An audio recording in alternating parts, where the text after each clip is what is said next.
नमस्कार। साँझ 6 बजे के मध्य समाचार में अपने के स्वागत है। वंदना। शुरू करें अभी के प्रमुख समाचार से। दल से बीच सहमति भेला पर प्रधानमंत्री राजीनामा देतन से प्रधानमंत्री के प्रमुख सलाहकार पौडेल के दावी। नेपाली कांग्रेस के सभापति सुशील कोइराला संग नेपाल चेम्बर ऑफ कॉमर्स के एक प्रतिनिधि मंडल कैलक भेंटघाट। कांग्रेस एमाले के कारण संविधान सभा भंग भेल से एकीकृत माओवादी के पोलिट ब्यूरो सदस्य हेमंत प्रकाश ओली के आरोप। और नेपाल से गोजुरियो कराते खिलाड़ी सवाई बांग्लादेश कैलक प्रस्थान। अब समाचार विस्तार से। सर्लाही के किशनपुर में प्राकृतिक स्रोत संपदा के संरक्षण संबंधी जन चेतना कार्यक्रम आज सम्पन्न भेल है। युवा जन चेतना अभियान संस्था के आयोजना तथा संस्था के संस्थापक सदस्य चंदन प्रसाद के अध्यक्षता में सम्पन्न भेल कार्यक्रम में श्री जनता निम्न माध्यमिक विद्यालय किशनपुर 4 के शिक्षक राम प्रताप पंडित अशोक कुमार राय अतिथि के रूप में सहभागी रहलन। कार्यक्रम में किशनपुर के निमावी के विद्यार्थी सबके भरत कपूर राय, श्याम शाह, राकेश कुशवाहा तथा राज नारायण महतो लगायत प्राकृतिक स्रोत संपदा के संरक्षण संबंधी प्रशिक्षण दिले रहलन। कार्यक्रम में विद्यालय के शिक्षकगण, समाज सेवी, विद्यार्थी युवा सबके सहभागिता रहल से युवा जन चेतना अभियान संस्था के कोषाध्यक्ष शैलेन्द्र महतो जानकारी दिलन। काल्हे ई संस्था विश्व वातावरण दिवस के अवसर में सर्लाही के मोहनगंज में वातावरण संरक्षण संबंधी गोष्ठी कार्यक्रम सम्पन्न कैले रहे।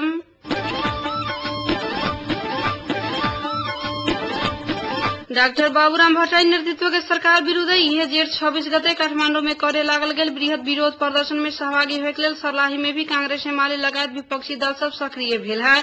सदरमुकाम मलंगमा स्थित कांग्रेस के जिला पार्टी कार्यालय में आई बैसल कांग्रेस एमाले लगायत विपक्षी दल सब के संयुक्त बैठक बाद एक विज्ञप्ति जारी करैत सब जेठ 26 गते होय लागल सरकार विरुद्ध के बृहद विरोध सभा में सहभागी होय के लेल सर्लाही के संपूर्ण बुद्धिजीवी, विद्यार्थी, व्यापारी, किसान, मजदूर सभे पक्ष के आह्वान कैले है।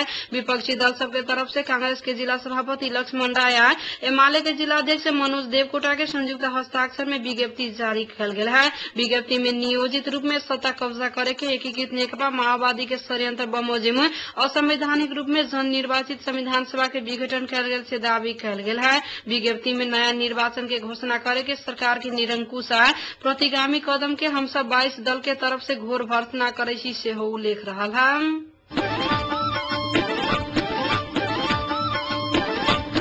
सर्लाही के अधिकांश भाग में बिजली के पोल जीर्ण भेला से विद्युत आपूर्ति में समस्या भेल है। जिला के अधिकांश भाग में रहल बिजली के पोल जीर्ण बनला से सामान्य हवा हुरी आला पर समेत अनावश्यक विद्युत कटौती भेल रहा है। नियमित लोड शेडिंग से थप 3 घंटा लोड शेडिंग होने वाला जिला में अनावश्यक विद्युत कटौती से उपभोक्ता थप समस्या में पड़ रहा है। प्राधिकरण में रहल कर्मचारी सभे स्थान में रहल पोल के अनुगमन करे न सके के भेला से जीर्ण पोल गिर सके से आशंका से विद्युत सप्लाई में अनियमितता भेल से प्रशाखा मलंगमा के प्रमुख दीपेन्द्र राज द्विवेदी बतौले छथि। सामान्य हवा हुरी चले लागला पर भी समेत घंटों बिजली बत्ती न आवे के कारण से अपने सब समस्या में पड़ल से शिकायत बढ़े लागला बाद द्विवेदी जिला के विभिन्न भाग में रहल पोल जीर्ण भेला से एहन समस्या देखल गेल सेहो बतौले छथि। जिला के विभिन्न स्थान में रोपले बांस के कारण भी तार में शॉर्ट होए के संभावना बेसी रहला से विद्युत काटल जाइए सेहो द्विवेदी बतौले छथि।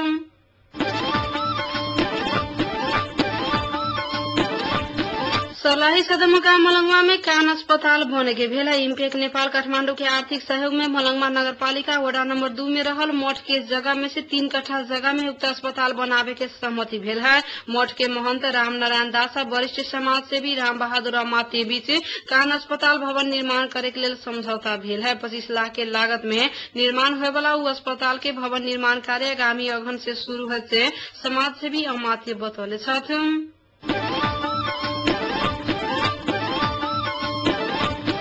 वन पैदावार चोरी निकासी नियंत्रण के लिए सर्लाही के युवा सब जिला वन कार्यालय के सहकारी में चोरी निकासी नियंत्रण संयंत्र गठन कैले है। नव बिहानी नेपाल सर्लाही में आबद्ध युवा सब के आई बैसल भेला।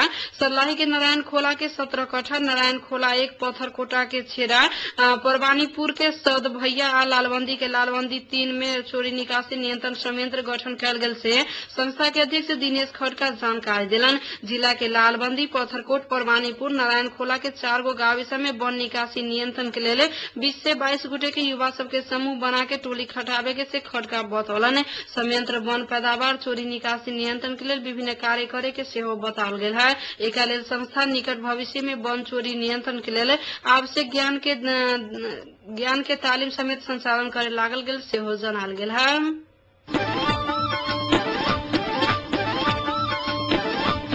गरीबी निवारण कोष के सहयोग में सर्लाही के हरकठवा में नाथपुर गाविसा के महिला सबके आर्थिक स्तर में परिवर्तन आयल है। कोष साझेदारी संस्था, बाल संरक्षण संस्था लालबंदी मार्फत दिले रकम से भैंसी पालन, कुखुरा पालन, तरकारी खेती लगायत के आय मूलक काम में लगा के उसब आर्थिक स्तर बढ़ेले है। कोष के रकम सहूलियत दर में ऋण में लेके उसब आय आर्जन के काम में लगा रहल से गरीबी निवारण कार्यक्रम संयोजक दिनेश घिमिरे जानकारी दिलन। कोष दुनू गाविसा के 5-5 गो सामुदायिक संस्था मार्फत 28-28 लाख लगानी कैले है। आई भेल गाविस स्तरीय अनुगमन में सहभागी सब कार्यक्रम प्रभावकारी देखल गेला पर भी अभी भी सुधार करे वाला पक्ष सब रहल से बतौले है। अनुगमन टोली हरकठवा 4 स्थित जय श्री राम सामुदायिक संस्था मैनाथपुर 7 के जय दुर्गा सामुदायिक संस्था के अवलोकन कैले हलन। टोली में संस्था के कोषाध्यक्ष जमुना आचार्य, कार्यक्रम संयोजक दिनेश घिमिरे, गाविस सचिव, राजनीतिक दल के स्थानीय प्रतिनिधि, संचार कर्मी सबके सहभागिता रहल छल।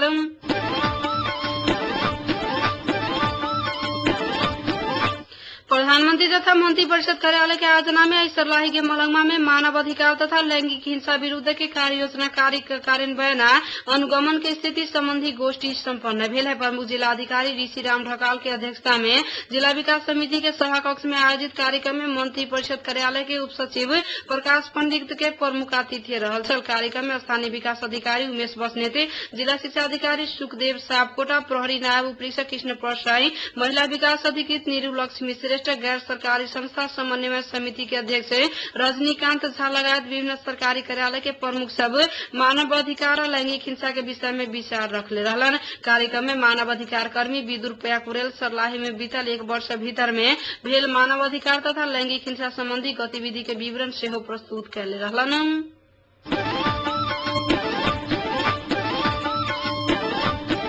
पूर्व प्रधानमंत्री तथा कांग्रेस के वरिष्ठ नेता शेर बहादुर देउवा अभी देखल गेल संवैधानिक राजनीतिक संकट समाधान के लिए कुछ समय के लिए भेला पर भी संविधान सभा बिउतावे के जगह छलफल चलावे के पड़त से बतौले छथि। नेता देउवा के भेंटे के लिए उनके निवास बूढ़ा नीलकंठ पुगल प्रधानमंत्री डॉक्टर बाबूराम भट्टराई संगे वो अभी के समस्या समाधान के लिए दल से भी सहमति जुटा के ओकरा पारित करावे के लिए कम समय के लिए भेला पर भी संविधान सभा बिउतावे के पड़त से सुझाव दिले छथि। एकल निर्णय के चुनाव कहे लागला पर प्रधानमंत्री मंत्री माओवादी के आलोचना सेहो कैले रहलन।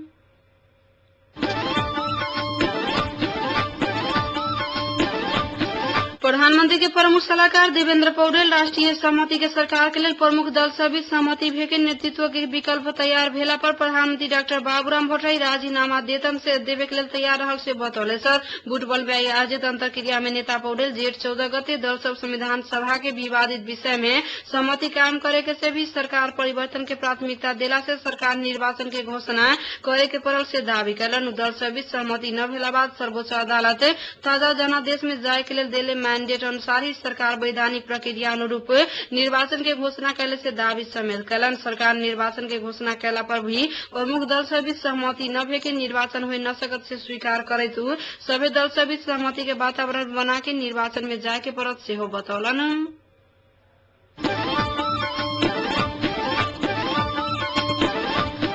एकीकृत माओवादी के पोलिट ब्यूरो सदस्य हेमंत प्रकाश ओली कांग्रेस एमाले सत्ता कब्जा करे के रणनीति के साथ संविधान सभा भंग करेले से आरोप लगौले दांग के घोराई में आयोजित कार्यक्रम में संविधान बने न देवे के या संविधान सभा के आयु भी लंबियावे भी न देवे के या देश के शून्यता में पहुंचा के राष्ट्रपति शासन मार्फत सत्ता कब्जा करे के रणनीति अनुरूप संविधान सभा भंग कराल गेल से बतौले अभी ओकरे लेल राष्ट्रपति के असंवैधानिक कदम चाले के लेल चढ़ावे बढ़ावे के काम भी रहल से हुनकर कहब रहल है।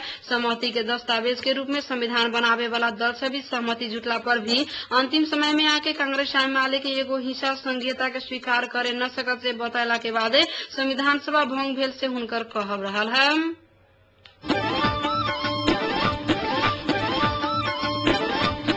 अब खेल समाचार। बांग्लादेश के ढाका में बिहान जून 7 तारीख से 10 तारीख तक होए वाला गोजुरियो काता सेमिनार एंड स्पेशल कराते तालीम में भाग लेवे के लिए 9 सदस्यीय टोलिया नेपाल से हुई तरफ प्रस्थान कैले है। ढाका प्रस्थान करे वाला समय गोजुरियो कराते के प्रमुख प्रशिक्षक तथा महासचिव ओम कृष्ण प्रसाद, दिलीप कुमार धना मगर, नर्मदा बस्नेत, श्यामलाल दुनवार, सुनील मेचे, पंचराम लामा, सूर्य बहादुर भेटवाल, युवराज लामा, प्रेमलाल चौधरी, भरत बहादुर थापा क्षेत्रीय रहल। प्रशिक्षण में जापान से आवे वाला नोबता के सुमोतो, जर्मन के स्टेन के उमर आ नेआओ साबजी प्रशिक्षण देतन से गोजुरियो संघ जनैले है।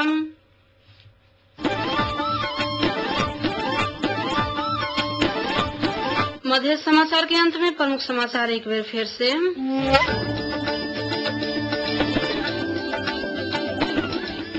दल सभी सहमति भेला पर प्रधानमंत्री राजीनामा देतन से प्रधानमंत्री के प्रमुख सलाहकार पौडेल के दावी। नेपाली कांग्रेस के सभापति सुशील कोइराला संग नेपाल चेम्बर ऑफ कॉमर्स के एक प्रतिनिधि मंडल आई कैलक भेंटघाट।